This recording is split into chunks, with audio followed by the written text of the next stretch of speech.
నమస్కారం వార్తలకు స్వాగతం. ముందుగా ముఖ్యాంశాలు. వైఎస్ షర్మిల ప్రెస్ మీట్, ఇరు పార్టీలపై ఫైర్.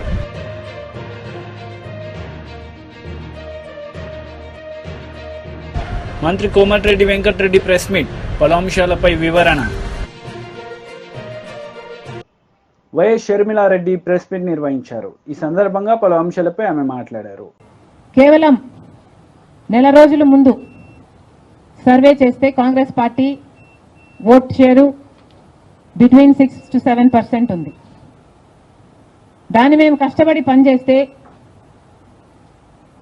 నేనే స్వయంగా 64 కాన్స్టిట్యుయెన్సీల్లో క్యాంపెయిన్ చేయడం కూడా జరిగింది.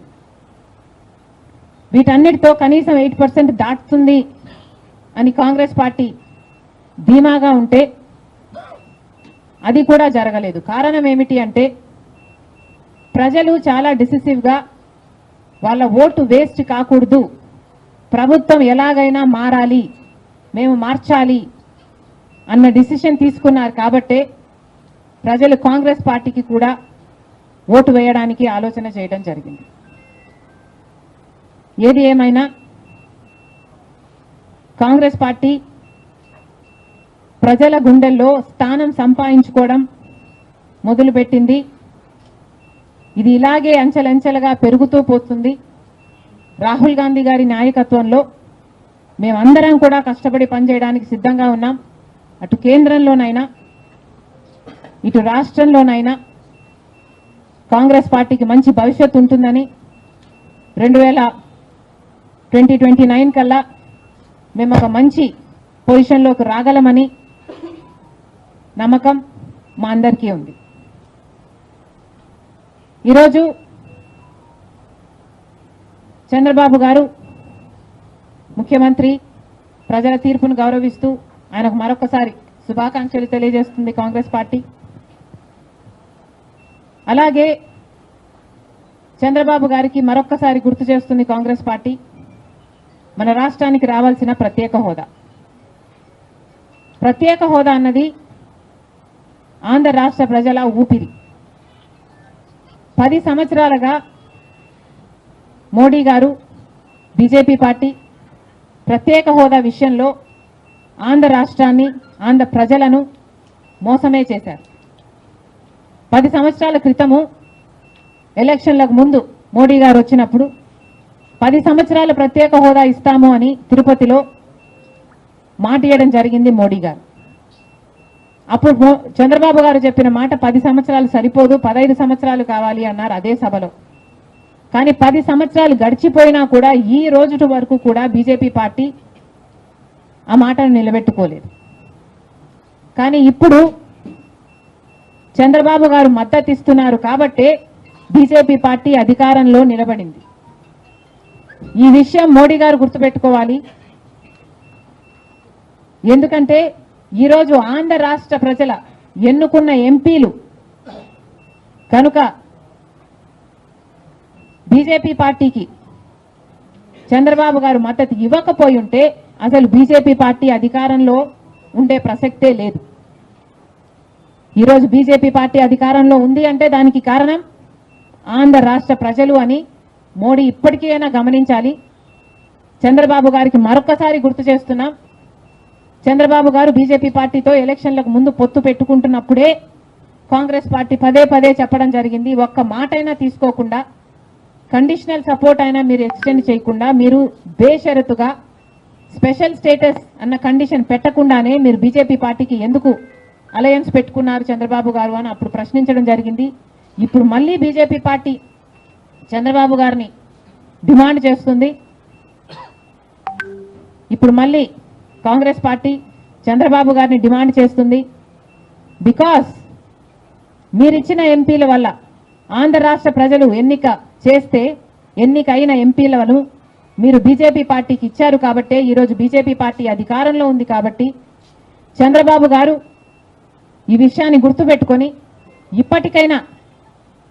ఇప్పటికైనా మొండి పట్టైనా సరే స్పెషల్ స్టేటస్ అన్నది ఆంధ్ర రాష్ట్రానికి అవసరం. కాబట్టి ఇప్పటికైనా స్పెషల్ స్టేటస్ మీద చంద్రబాబు గారు సీరియస్గా వర్క్ చేసి ఇది సాధించుకు రావాలి అని కాంగ్రెస్ పార్టీ ఆంధ్ర రాష్ట్ర ప్రజల తరఫున డిమాండ్ చేయడం జరుగుతుంది. ఒక స్పెషల్ స్టేటసే కాదు, పోలవరం ప్రాజెక్టు కూడా ఉంది. పోలవరం ప్రాజెక్టుకు చంద్రబాబు గారు 2 రోజుల క్రితం వెళ్ళడం జరిగింది. నిజానికి పోలవరం ప్రాజెక్టు రాజశేఖర్ రెడ్డి గారి ఆలోచన. 2004లోనే రాజశేఖర్ రెడ్డి గారు 10,000 కోట్లతో 20 లక్షల ఎకరాలకు నీళ్లు ఇవ్వాలి అని తలపెట్టిన ప్రాజెక్టు పోలవరం ప్రాజెక్టు. రాజశేఖర్ రెడ్డి గారి హయాంలోనే కుడి ఎడమ కాలువలు పూర్తి చేయడం జరిగింది. ఆ కాంగ్రెస్ హయాంలోనే 4,500 కోట్లు అంటే దాదాపుగా 40% పనులు పూర్తి చేయడం కూడా జరిగింది. కానీ తర్వాత అధికారంలోకి వచ్చిన చంద్రబాబు గారు పోలవరం ప్రాజెక్టు కాస్టును అమాంతంగా 29,000 కోట్లకు పెంచారు. కానీ పనులు మాత్రం పూర్తయినట్టు ఎక్కడా కనిపించలేదు. 2018 కల్లా నేను పూర్తి చేస్తాను అని రాసి పెట్టుకోండి అని చంద్రబాబు గారు ఆ రోజు అసెంబ్లీ సాక్షిగా ఛాలెంజ్ కూడా చేశారు. కానీ Polavaram project BJP leader Bandi Sanjay press meet నిర్వహించారు. ఈ సందర్భంగా పలు అంశాలపై ఆయన మాట్లాడారు. భారతీయ జనతా పార్టీ కార్యకర్తల మీద ప్రయోగించినటువంటి లాఠీ చార్జ్, లాఠీ దెబ్బలకు ఇలా నాకు గుర్తింపు వచ్చింది. తెలంగాణ రాష్ట్రంలో బీఆర్ఎస్ పార్టీ మూర్ఖత్వ పాలన వ్యతిరేకంగా నా కార్యకర్తలు పోయిన జైలు పోయిన సందర్భంలో దాని షీట్స్, కమ్యూనల్ షీట్లు, గృహ నిర్బంధాలు చేసిన సందర్భంలో కార్యకర్తల వల్ల నాకు ఇలా గుర్తింపు వచ్చింది.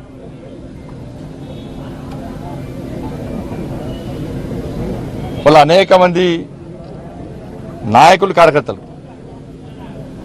ఇలా ప్రజా సంగ్రామ యాత్ర చేపడుతుంటే దాదాపు 150 రోజుల పాటు వాళ్ళ కుటుంబాలకు దూరమై వాళ్ళ సొంత పనులు పక్కబెట్టి మోడీ గారి యొక్క ఆశీర్వాదంతో మా జేపీ నడ్డా గారి యొక్క ఆదేశం మేరకు మేము తెలంగాణ రాష్ట్రంలో నిర్వహించిన ప్రజా సంగ్రామ యాత్రలో నా అడుగులో అడిగేసి ఇవాళ నాకు చేదోడు వాదోడు ఉన్నటువంటి ప్రజా సంగ్రామ యాత్రలో పాల్గొన్నటువంటి కార్యకర్తల యొక్క కష్టమే వాటి వల్లనే నాకు ఈరోజు ఈ బాధ్యత, ఈ గుర్తింపు వచ్చింది. అందుకే ఇది కార్యకర్తలకు అంకితం. ఈ బాధ్యత కూడా, ఈ పదవి కూడా కార్యకర్తలకు అంకితం. ఆ రోజు కార్యకర్తలు అంత అగ్రెసివ్గా కొట్టాడుకుంటే, కార్యకర్తలు జైలుకు పోకుంటే, కార్యకర్తలు లాఠీ దెబ్బలు తినకుంటే, కార్యకర్తలు రౌడీ షీట్లు భరించకుంటే ఈరోజు వాస్తవానికి గుర్తింపు నాకు వచ్చేది కాదు. కాబట్టి కార్యకర్తల యొక్క కష్టార్జితం వల్లనే ఈరోజు నాకు ఈ గుర్తింపు వచ్చింది. కాబట్టి ఈ బాధ్యతను ఏదో పదవులు అనుభవించడానికో, డబ్బులు సంపాదించుకోవడానికో, అక్రమంగా సంపాదించుకోవడానికో కాదు, దేశ రక్షణ కోసం, ధర్మ రక్షణ కోసం, సమాజ సంఘటితం కోసం, ఏ తెలంగాణ రాష్ట్ర ఏర్పాటు సమయంలో అసూలు బాట వంటి ఆ అమరవీరుల త్యాగాలను స్మరించుకుంటూ, ఆ ఉద్యమకారుల యొక్క స్ఫూర్తిగా తీసుకుంటూ తెలంగాణ రాష్ట్రానికి నిధులు తీసుకురావడం, నన్ను కష్టపడి అంత భారీ మెజార్టీతో గెలిపించడం, ఈ కరీంనగర్ నియోజకవర్గ ప్రజల యొక్క విశ్వాసాన్ని వమ్మియకుండా రాజకీయాలకు అతీతంగా కరీంనగర్ పార్లమెంటు నియోజకవర్గానికి నిధులు తీసుకురావడానికే, ఈ కరీంనగర్ పార్లమెంట్ నియోజకవర్గాన్ని అభివృద్ధి చేయడానికే ఈ కేంద్ర మంత్రి బాధ్యతను వినియోగిస్తా తప్ప వేరే రకంగా దీన్ని దుర్వినియోగం చేసే ప్రసక్తి లేదు. ఒక కమిట్మెంట్తో పనిచేసే కార్యకర్త నేను, సిద్ధాంతం కోసం నమ్మిన సిద్ధాంతం కోసం పనిచేసే కార్యకర్త నేను, పార్టీ కోసం, పార్టీ అభివృద్ధి కోసం పనిచేసేటువంటి కార్యకర్త నేను. ఇవన్నింటిని గుర్తించిన తర్వాతనే ఇలా కేంద్ర జాతీయ నాయకత్వం ఒక మంచి అవకాశాన్ని ఇచ్చింది. కాబట్టి కేంద్ర మోడీ గారి ప్రభుత్వం, మోడీ గారి నాయకత్వంలో వారు ఏది ఆదేశించినా వారి నేతృత్వంలో తప్పకుండా నేను ముందుకు సాగుతా. కరీంనగర్ అభివృద్ధిలో తప్పకుండా ఎక్కువ శ్రమించి పనిచేస్తా. ప్రజలకు అందుబాటులో ఉంటూ, కార్యకర్తలను కాపాడుకుంటూ నా వంతు తప్పకుండా అభివృద్ధికి సహకరిస్తా అని చెప్పి ఈ సందర్భంగా తెలియజేస్తూ, ఎన్నికల వరకు మాత్రమే రాజకీయాలు, ఎన్నికల తర్వాత అందరు శాసనసభ్యులు కానీ అన్ని పార్టీల నాయకులను, కార్యకర్తలను కలుపుకొని ముందుకు ప్రయత్నం చేస్తా అని చెప్పి ఈ సందర్భంగా విజ్ఞప్తి చేస్తూ, రేపు కేంద్ర బొగ్గు గనుల శాఖ మంత్రి శ్రీ జి కిషన్ రెడ్డి గారు కేబినెట్ మంత్రిగా బాధ్యతలు చేపట్టి మొట్టమొదటిసారి రేపు భాగ్యనగరానికి వస్తున్నారు. వారికి స్వాగతం పలకడానికి తెలంగాణ సెల్యూట్ పేరుతోని భారతీయ జనతా పార్టీ రాష్ట్ర శాఖ నిర్వహిస్తున్న కార్యక్రమాన్ని, తెలంగాణకు వందనం పేరుతోని భారతీయ జనతా పార్టీ రాష్ట్ర శాఖ నిర్వహిస్తున్న కార్యక్రమాన్ని పూర్తిగా విజయవంతం చేయాల్సిందిగా తెలంగాణ రాష్ట్రంలోని కార్యకర్తలందరికీ విజ్ఞప్తి చేస్తూ రేపు పెద్ద ఎత్తున స్వచ్ఛందంగా బేగంపేట విమానాశ్రయానికి తరలి రావాల్సిందిగా అందరికీ విజ్ఞప్తి చేస్తున్నాను. ఇంత మంచి అవకాశం కల్పించినటువంటి కరీంనగర్ నియోజకవర్గంలోని ఓటర్ మహాశయులకు, మా కార్యకర్తలకు, నాయకులకు, రాష్ట్ర నాయకత్వానికి, జాతీయ నాయకత్వానికి శిరస్సు వంచి హృదయపూర్వక వినమ్రపూర్వక ధన్యవాదాలు తెలియజేస్తున్నాను. కాంగ్రెస్ నేతలు మీడియా సమావేశం నిర్వహించారు. ఈ సందర్భంగా పలు అంశాలపై వారు మాట్లాడారు. కన్యాకుమారి నుండి కాశ్మీర్ వరకు చేసిన పాదయాత్ర, కొన్ని వేల కిలోమీటర్ల పాదయాత్ర ఈ దేశం సమగ్రత కోసం, ఏకత కోసం, అన్ని ప్రాంతాలు, మతాలు, కులాలు ఏకం కావడం కోసం ఎంతో దోహదపడింది. 10 ఏళ్లుగా అధికారం నుండి మొన్న కూడా శ్రీరాముణ్ణి, హనుమంతుణ్ణి అడ్డం పెట్టుకొని మత విద్వేషాలు రెచ్చగొట్టి 10 ఏళ్లు చేసిన ఘనకీర్తి ఏమీ లేకపోయినా, చెప్పుకోవడానికి తునక మచ్చాన లేకపోయినా, మళ్ళీ దేవుడి పేరిట, అక్షంతల పేరిట, మతాల పేరిట ప్రజలు రెచ్చగొట్టి మళ్ళీ 3వసారి అధికారంలోకి వచ్చిన మోడీ యొక్క అధికార దాహం ఏ రకమైందో మనందరూ తెలుసు. అధికారమే పరమధ్యేయంగా ముందుకెళ్తున్న మోడీ ఒకవైపు, ప్రాణాలు, ఆస్తులు, పదవులు త్యాగం చేసినటువంటి గాంధీ కుటుంబం ఒకవైపు. ఇలా బోటాపట్టం అధికారం రాకపోవచ్చు, కానీ ఈ దేశం యావత్తు ఎదురు చూస్తున్నటువంటి భవిష్యత్తు ఎవరు అంటే అది రాహుల్ గాంధీ అని చెప్పక తప్పదు. మణిపూర్ నుండి ముంబై వరకు చేసిన న్యాయయాత్ర కూడా ఈ దేశంలో ఎన్ని మలుపులకి, కొత్త రకమైన ఆలోచనలకు శ్రీకారం చుక్కినట్టు సందర్భం. ఈ దేశం కోరుకున్నటువంటి అఖండత, ఏకత, లౌకికవాదం, నిజమైన ప్రజాస్వామ్యం ఇవన్నీ ప్రజ్వరిల్లాలంటే మళ్ళీ రాహుల్ గాంధీ గారి నేతృత్వంలో ముందుకు పోవాల్సిన అవసరం. అన్ని త్యాగం చేసిన మహనీయుడి జన్మదినోత్సవం పురస్కరించుకొని వారికి అభినందనలు, శుభాకాంక్షలు.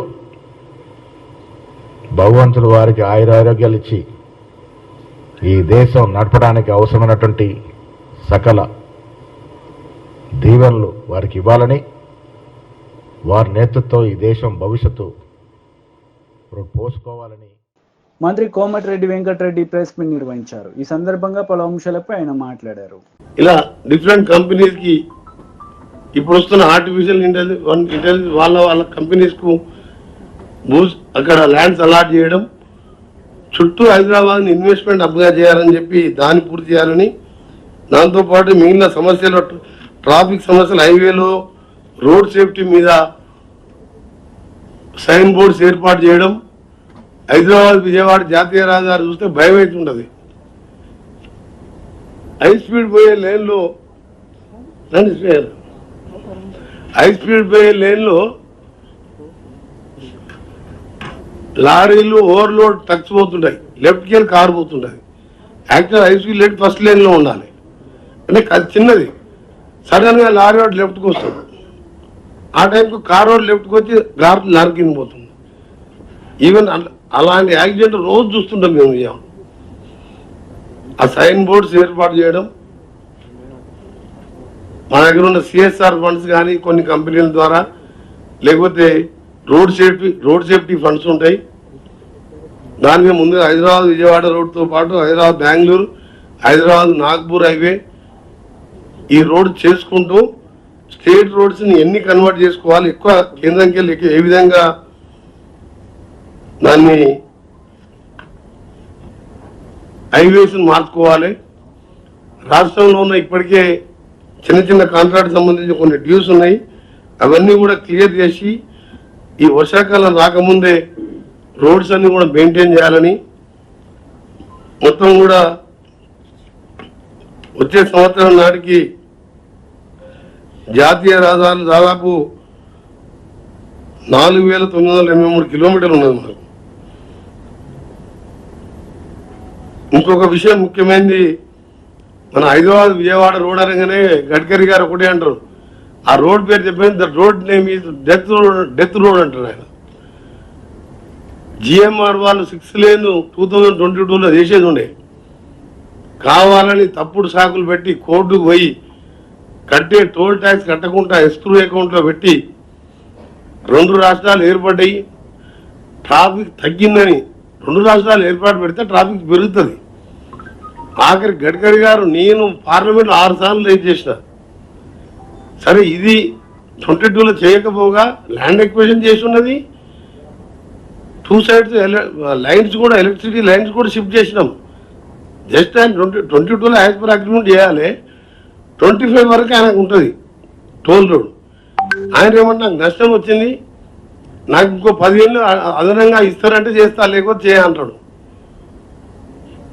ఎన్నిసార్లు చెప్పినా మినిస్టర్ గారు కోర్టుకు పోతాడు సపరేట్ టెండర్ పిలుద్దామంటే. ఆఖరికి 17 బ్లాక్ స్పాట్ గుర్తించి టెండర్ పెట్టిస్తే 2 సార్లు కోర్టుకు పోయి 2 సార్లు ఆపించిండు.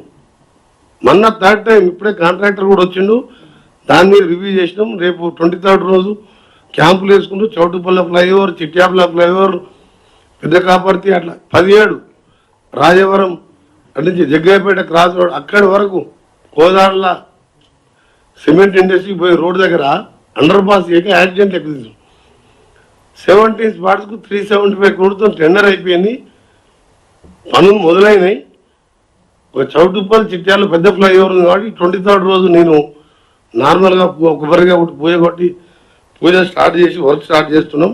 టెండర్ ప్రాసెస్ కంప్లీట్ చేసినాం. ఈసారి కూడా కోర్టు పోదామని చూసిన ఆయన. దాంతోపాటు డిసెంబర్ లోపు 6 లేన్గా విజయవాడ రోడ్డు మారవాలన్నదే లక్ష్యం. అవసరం ఉంటే పక్క రాష్ట్ర ముఖ్యమంత్రి, మా ముఖ్యమంత్రి వైసీపీ లీడర్ మీడియా సమావేశం నిర్వహించారు. ఈ సందర్భంగా పలు అంశాలపై ఆయన మాట్లాడారు. నాయకులు ఫోన్ చేసి మిమ్మల్ని అత్యంత పాశవికంగా నడి రోడ్డు మీదే హత్య చేస్తామని బెదిరించడం ప్రక్షాళన అవుతుందా? లేదా మహానేత వైఎస్ రాజశేఖర రెడ్డి గారి విగ్రహాలని యూనివర్సిటీ క్యాంపస్ నుండి తరలిస్తే అది ప్రక్షాళన అవుతుందా?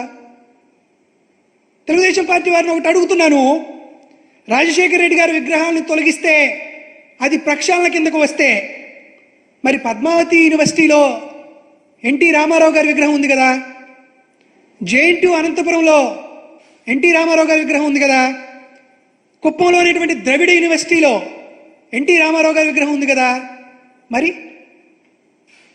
ఇద్దరు మాజీ ముఖ్యమంత్రులే కదా, మరి ఎన్టీఆర్ విగ్రహాన్ని కూడా తొలగించాలి కదా. మాజీ ముఖ్యమంత్రులు విగ్రహాలు క్యాంపస్లో ఉంటే వారికి గౌరవప్రదంగా చూసుకోవాలి, కానీ వాటన్నిటినీ తొలగించడం మీ ప్రక్షాళన కింద వస్తుందా అని అడుగుతున్నా. దీంతోపాటు అసలుకి వర్సిటీలని రాజకీయ వేదికలుగా ఉపయోగించుకుంది ఎవరు? చంద్రబాబు నాయుడు కాదా? నారా లోకేష్ కాదా? ఈరోజు వైస్ ఛాన్సలర్ పోస్టుల గురించి మాట్లాడుతున్నారు. చంద్రబాబు నాయుడు గారు ముఖ్యమంత్రిగా ఉండగా ఆంధ్రప్రదేశ్ రాష్ట్రంలో ఉన్నటువంటి వీసీలు ఎవరు? వారి దగ్గర ఉండేటువంటి కీలకమైనటువంటి రిజిస్ట్రార్లు ఎవరు?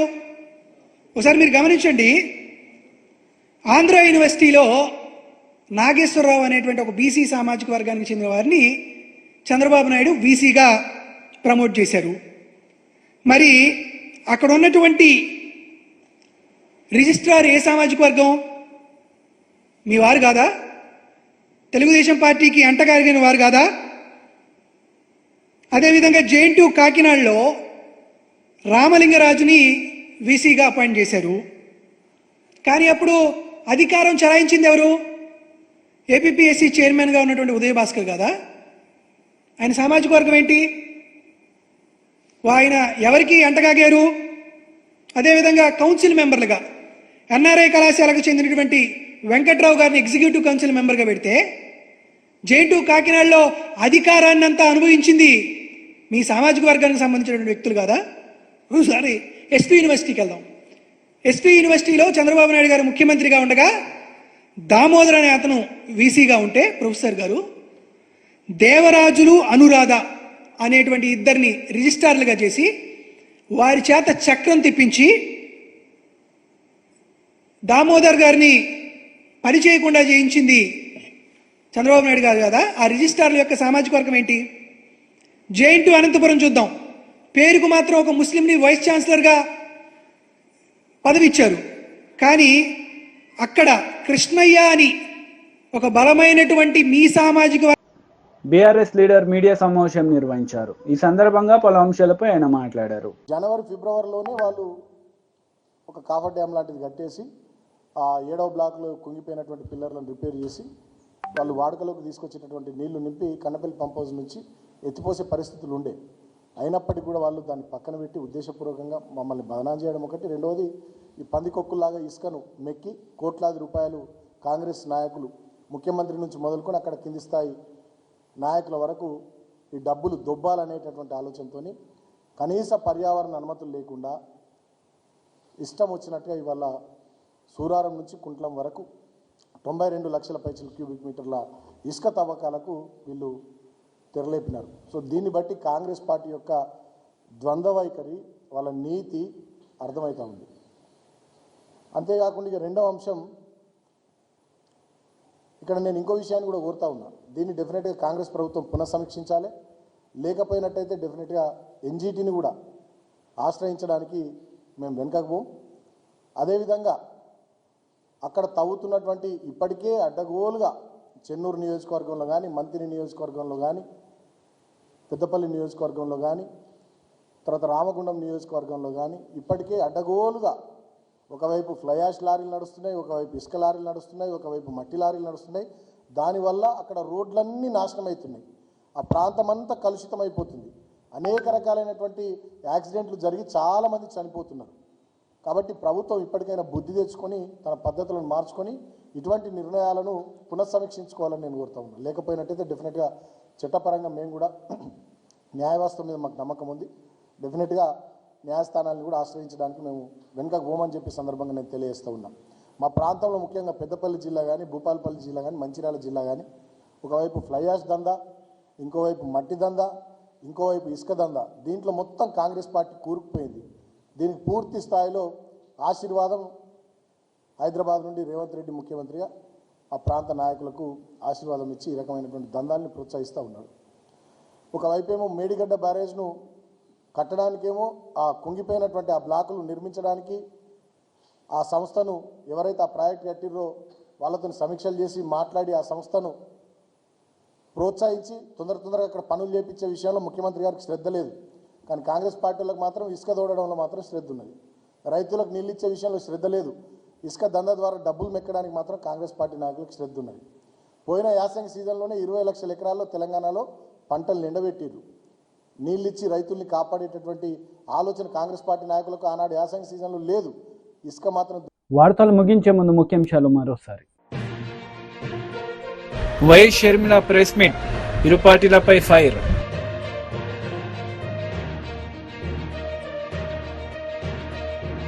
మంత్రి కోమటిరెడ్డి వెంకటరెడ్డి ప్రెస్ మీట్, పలు అంశాలపై వివరణ. ఈ వార్తలు ఇంతటితో సమాప్తం. తిరిగి ప్రసారమయ్యే వార్తల్లో మళ్ళీ కలుద్దాం. అంతవరకు సెలవు. నమస్తే.